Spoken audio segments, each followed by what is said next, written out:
दोस्तों इस यज्ञ में इतना ही नहीं, इस यज्ञ में जो है आपको 108 यानी कि मूर्ति भी देखने को आपको मिलेगा। उसके साथ साथ जो सामने आप दृश्य में देख सकते हैं, यहाँ पर जो है 21 फीट लंबा यानी कि बजरंग बली का प्रतिमा बनाया गया है। जहाँ पर भी आप यज्ञ देखे होंगे तो वहाँ पर पहले बजरंग बली का दर्शन करते हैं, उसके बाद यज्ञ मंडप के अंदर प्रवेश करते हैं। तो यहाँ पर भी जो है 21 फीट लंबा जो है यानी कि बजरंगबली का प्रतिमा का स्थापना किया गया है। और यहाँ आप देख सकते हैं मीना बाजार का भी आयोजन किया गया है, झूला का भी आयोजन किया गया है।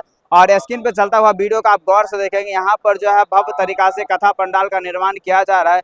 यहाँ पर जो है बागेश्वर बाबा 11 मार्च 12 मार्च और 13 मार्च के आने वाले हैं। और ये जो पंडाल का तस्वीर देख रहे हैं, ये बनारस सिटी से चल करके आपको दरभंगा जिला के लगमा ग्राम में पधारे हैं। और अभी जो यहाँ पर काम जो है काफी जोरों शोरों के साथ चल रहा है।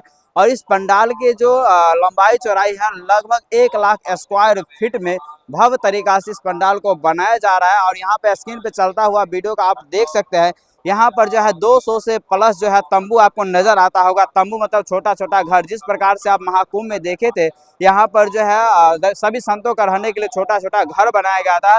वैसे भी स्क्रीन पर चलता हुआ वीडियो गौर से देखेंगे, 200 से प्लस यहाँ पे तंबू का निर्माण किया गया, जिसमें से देश के अनेक कोने से पंडित लोग यहाँ पे आचार्य लोग आ रहे हैं, उनके रहने के लिए यहाँ पे व्यवस्था किया गया। इसके साथ साथ इतना ही नहीं, आप देख सकते हैं यहाँ पर सैकड़ों की संख्या में शौचालय का भी निर्माण किया गया है। और उसके साथ साथ यहाँ पर भोजनालय का भी निर्माण किया गया है। स्क्रीन पे आप गौर से देख सकते हैं, यहाँ पर सैकड़ों चूल्हा आपको नजर आता होगा। यहाँ पे सैकड़ों चूल्हा जो बनकर तैयार है। यहाँ पर सभी जो श्रद्धालु भक्त जो लाखों की संख्या में यहाँ पर पहुंचेंगे तो सैकड़ों चूल्हा जल रहा है। उसके साथ जो बगल का तस्वीर आप देख रहे हैं, इस तस्वीर में आप साफ साफ देखेंगे, यहाँ पे भोजन करने के लिए, प्रसाद के लिए यहाँ पर बहुत बड़ा पंडाल जो बनाया गया है। लगभग 20,000 स्क्वायर फीट में इस पंडाल का निर्माण किया गया है। इसी पंडाल के अंदर जो है सभी भक्तगण जो है आएंगे और प्रसाद ग्रहण करेंगे। प्रसाद का जो समय दिया गया है, दिन के 11 बजे से लेकर 2 बजे के बीच, 11 बजे से 2 बजे के बीच आपको यहाँ पर निःशुल्क प्रसाद दिया जाएगा। उसके साथ साथ रात्रि में यदि आप रुकना चाहते हैं तो यहाँ पर 8 बजे से लेकर 11 बजे के बीच भी जहाँ पर निःशुल्क तरीका से प्रसाद दिया जा रहा है।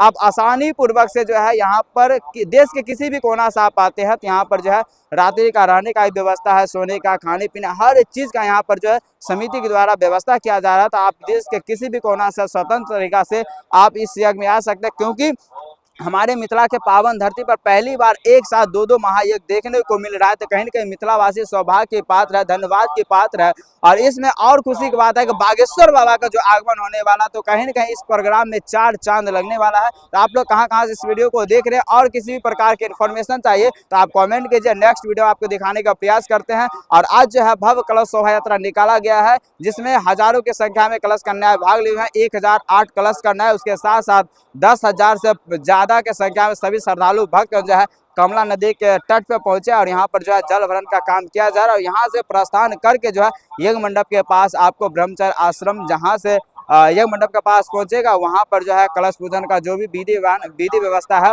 वो जो समय सारणी दिया गया है, स्क्रीन पर आप गौर से देख सकते हैं, ये समय सारणी बताया गया। इस समय सारणी के हिसाब से यहाँ पर डेली का डेली यानी पूजन का काज किया जाएगा। और यहाँ पर रात्रि में रास लीला का भी आयोजन किया गया। और जो भी अपडेट होता है नेक्स्ट वीडियो में दिखाने का प्रयास करते हैं। तब तक के लिए राधे राधे।